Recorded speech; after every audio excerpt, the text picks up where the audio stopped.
merci d'être venu, puisque maintenant nous allons passer à M. Adnan Nasrou. Et c'est Mme Nadia Sollogoub qui va poser sa question. Allez-y, chers collègues.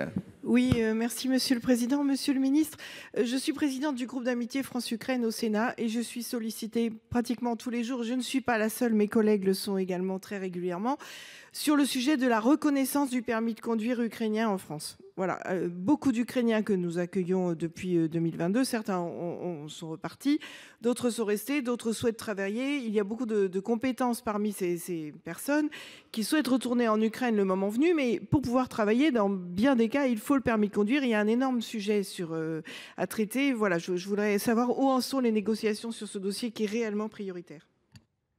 Vous, Monsieur le Ministre. Merci Monsieur le Président, Mesdames et Messieurs les sénateurs, Madame la sénatrice Sollogoub. Depuis le début du conflit, vous l'avez mentionné, il y a eu près de 10 millions d'Ukrainiens déplacés dans les pays limitrophes, un certain nombre dans notre pays, dont, je veux le dire aussi, plus de 2,5 millions d'enfants. Et dans ce contexte, vous le savez, le Conseil de l'Union européenne a activé dès 2022 l'article 5 de la directive de juillet 2001 pour évidemment leur accorder une protection temporaire. Et vous le savez aussi, ça nous a donné un cadre légal sur leur présence sur notre territoire, complété par un règlement de juillet 2022, précisément sur le droit à conduire des personnes placées sous ce régime de protection temporaire. Il faut là-dessus être très clair, en vertu de ces textes, les permis de conduire ukrainiens délivrés par l'Ukraine pour des personnes qui sont sous ce statut aujourd'hui sur notre territoire sont parfaitement en cours de validité et sont parfaitement valables. Cette reconnaissance est valable, je le précise, jusqu'à 1 an après un éventuel changement de statut juridique concernant le droit au séjour de ces personnes. Et donc, il n'est pas nécessaire d'avoir à échanger son permis de conduire pour pouvoir évidemment conduire en toute légalité dans notre territoire quand on est sous le régime de cette protection temporaire.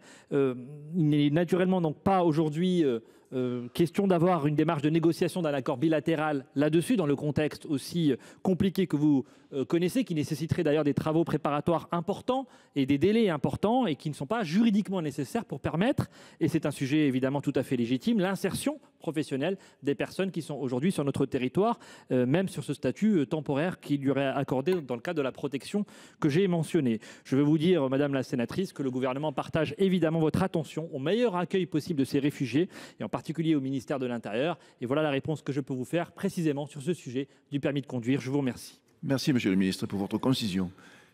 Chers collègues. Monsieur le Ministre, le conflit dure beaucoup plus longtemps que, hélas, qu'on avait imaginé. Certaines personnes sont en train de s'insérer réellement. Bon, le permis de conduire, au bout d'1 an, il faut le repasser. Alors même s'ils arrivent à travailler parce qu'ils ont un petit peu acquis des notions linguistiques, c'est extrêmement compliqué de repasser le code. Même moi, si je vais le repasser aujourd'hui, je ne sais pas si je l'aurai. Donc voilà, c'est vraiment compliqué pour des personnes qui maîtrisent à peine la langue. Le fait de ne pas avoir le permis de conduire, c'est réellement un point de blocage. Je vous rappelle que le permis de conduire russe est reconnu. Il y a voilà, il est valide en France. Voilà, c'est vraiment. Moi, je considère, enfin, le consul est vraiment dans de grandes difficultés. Il faut absolument prendre ce dossier. Il n'y a pas que le permis ukrainien, hein, d'ailleurs. J'en profite pour le dire. Et puis il y a un autre sujet, c'est que les jeunes qui sont arrivés et qui avaient 17 ans, pour passer le permis de conduire, ceux qui sont sous le régime de la protection temporaire ne sont pas considérés comme ayant une résidence permanente. Ils ne peuvent pas passer le permis de conduire du tout. Voilà, donc vraiment, s'il vous plaît, reprenez ce dossier de façon urgente parce qu'on se prive de compétences.